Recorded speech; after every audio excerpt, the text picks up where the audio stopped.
En toe het God vir Eva veroordeel. Aan die vrou het hy gesê, ek sal grootliks vermeerder jou moeite en jou swangerskap. Met smart sal jy kinders baar, en na jou man sal jou begeerte wees en hy sal oor jou heers.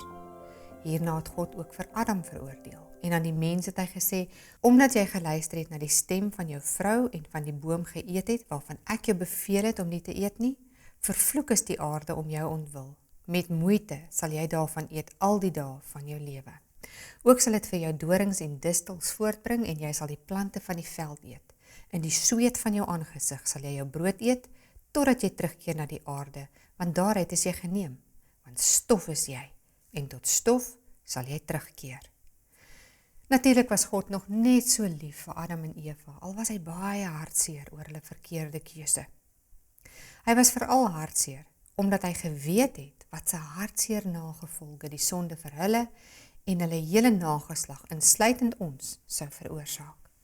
God het vir Eva gesê dat haar pyn en moeite met haar kinders se geboortes grootliks sou vermeerder weens haar sonde. God het verder vir Adam gesê dat die grond weens hulle sonde nou vervloek was en dat dit dorings en distels sou oplewer.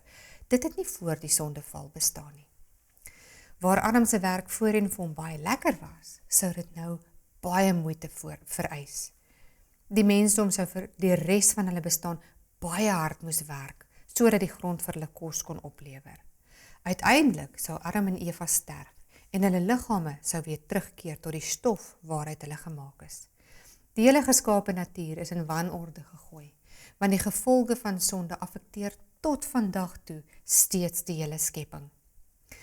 Kan jy jou indink hoe hartseer Adam en Eva moes gewees het, toe hulle vir die eerste keer gesien het hoe 'n blommetjie verwelk, op die grond neerval, verrot en doodgaan. Hulle moes daaroor getreur het, net soos wat 'n mens treur wanneer iemand waarvoor jy baie lief is, doodgaan. In die verrotting van die blommetjie het hulle baie duidelik die gevolge van hulle sonde gesien, hoe die sonde uiteindelik na die dood lei. Tot vandag toe kreun en steun die hele skepping onder die hartseer en tragiese nagevolge van die sonde. Ons sien dit in gewasse wat misluk, in droogtes en in vloede.